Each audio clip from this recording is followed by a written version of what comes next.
True love, the kind that fills your soul, that feels like home, is heartbreakingly hard to find. It's one of life's deepest sorrows, a quiet ache that lingers in the heart. We search endlessly for the one, that perfect soulmate who exists in our dreams, only to find that reality rarely matches our fantasies. This video takes you on a journey through the eternal mystery of love, inspired by ancient Chinese wisdom and timeless poetry. Why do we chase what may never exist? And how do we find peace in a world where true love feels so elusive? Join us as we explore the beauty, pain, and truth of love's unending quest. Today, we are sharing a beautiful article by a professor named Liqun Wang, who has deep thoughts about life, history, and the people. First, love is an eternal topic, elusive and inexhaustible. From ancient times to the present, as time rushes by and seas turn into mulberry fields, worldly splendor fades like passing clouds. Yet love alone remains unchanging. The Book of Rites states, "Food and sex are the great desires of humanity." Li Yun. In a debate with Mencius, Gauzy said, "Appetite and lust are human nature." Mencius Gauzy. The meaning is clear and consistent. Throughout a person's life, whether basking in wealth and glory, dressed in silk and dining on delicacies, or struggling in poverty, scraping by on meager scraps, it all boils down to two fundamental matters: eating and sex. Eating sustains life.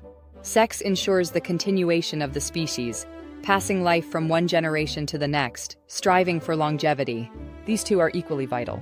The relationship between men and women, the emotions of the sexes, is as ordinary and essential as eating or drinking water. When the matter of the sexes is elevated, it takes on a refined name: love. Thus, we have the concept of romance. Love is a peculiar thing, a wondrous and indescribable feeling. Some people you see every day for a lifetime, yet remain indifferent, their presence or absence inconsequential.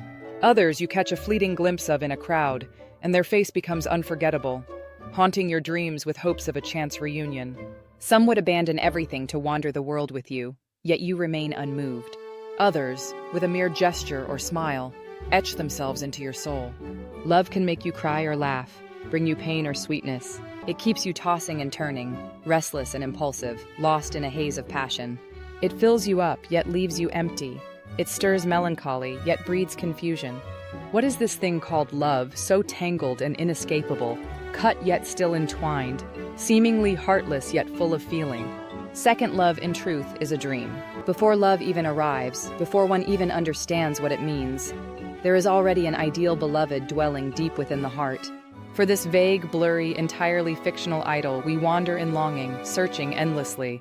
People tend to weave real-world romance into unattainable fairy tales, crafting beautiful dreams and indulging in them with unwavering devotion. This is an eternal spiritual pattern of love, the timeless allure that keeps it alive. Thus, we are always searching, convinced that better vistas lie ahead. On the path of love, there are countless forks in the road, and we hurry along, chasing an imaginary perfect scenery, never pausing to appreciate the beauty along the way. Love, in truth, is a play. We perform on stage, we watch from below, enacting grand dramas. We play out tales of heroes saving damsels, pledging devotion. We watch the passionate scholar and the ill-fated beauty. We act out fairy tales where lovers unite, or witness star-crossed lovers meeting tragic ends. We perform the ideal scenes in our hearts, only to see beautiful things destroyed. Then we sigh, we lament. The colorful characters on and off the stage fulfill, to some extent, our romantic fantasies. And so we revel in it. I believe we spend our lives fantasizing, dreaming of the arrival of that one true beloved. Walking, watching, choosing, picking. We lament what we cannot have. We regret what we've already lost. In this cycle of sighing and regretting, we end up left behind. Third, what then is love? American psychologist Robert Sternberg once offered the simplest definition: love is a story. Note, it's a story, not a fact. When we say we've fallen in love with someone, we aren't truly loving a person, but rather the story we've built around them. Thus, love is always fraught with tests and temptations, as we believe there might be someone who better fits our story. At some pivotal moment in life, you must decide. Will you keep chasing the perfect story in your imagination? Or will you cherish and embrace the emotions you already have? Indeed, when it comes to love, we are always chasing the idol in our hearts, a mere figment of our wishful thinking. Even love at first sight is just a slightly closer alignment with that fantasy, nothing more. We always believe the best things lie ahead, so we ignore the scenery around us. When we end up empty-handed, we regret the views we passed by. We lament what we cannot have. We regret what we've lost, yet we fail to hold tightly to the happiness already within our grasp. What is love? It's one fool telling another fool, "You're the smartest person in the world," and the other fool thinking the exact same thing. This kind of love is more real, the kind you can hold in the palm of your hand. Fourth, love is an eternal topic.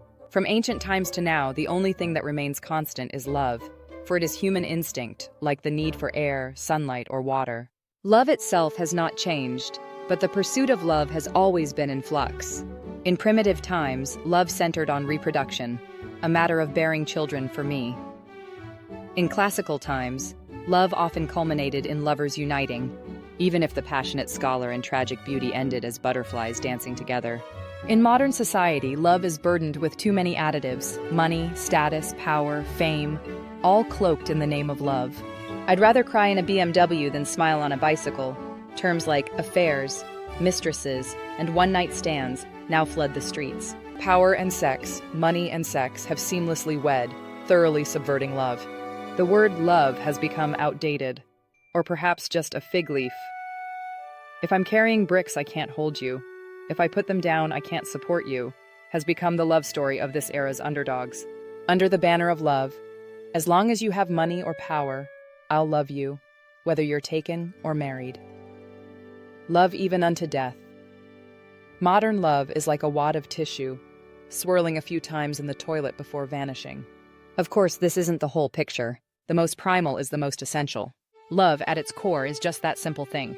In modern society, it's been distorted into countless forms, many of which have lost their essence, their flavor. So today, looking back at classical love, reliving its experiences, isn't so antiquated or overly sentimental. As I write these scattered thoughts, for some reason, Heise's famous poem Facing the Sea, with spring blossoms, keeps surfacing in my mind. From tomorrow on, I will be a happy person, feeding horses, chopping wood, traveling the world. From tomorrow on, I will care for grains and vegetables. I will have a house facing the sea with spring blossoms. From tomorrow on, I will write to every loved one, telling them of my happiness. What the lightning of happiness has told me, I will share with every person. I will give every river and every mountain a warm name. Stranger, I wish blessings upon you too. May you have a brilliant future. May your lovers unite in harmony. May you find happiness in this mortal world. I only wish to face the sea with spring blossoms. Heise has been gone for 25 years. Truth be told, he wasn't the most outstanding scholar of his era. We miss him in large part because we miss that era, the beautiful world woven in his poetry. To create a simple, happy life in this mortal world. To find a pure and innocent existence beyond the clamor of the city. Heise's ideal sounds simple and plain, yet in truth it's a lofty aspiration. In today's world, it feels like an extravagant dream, almost out of reach.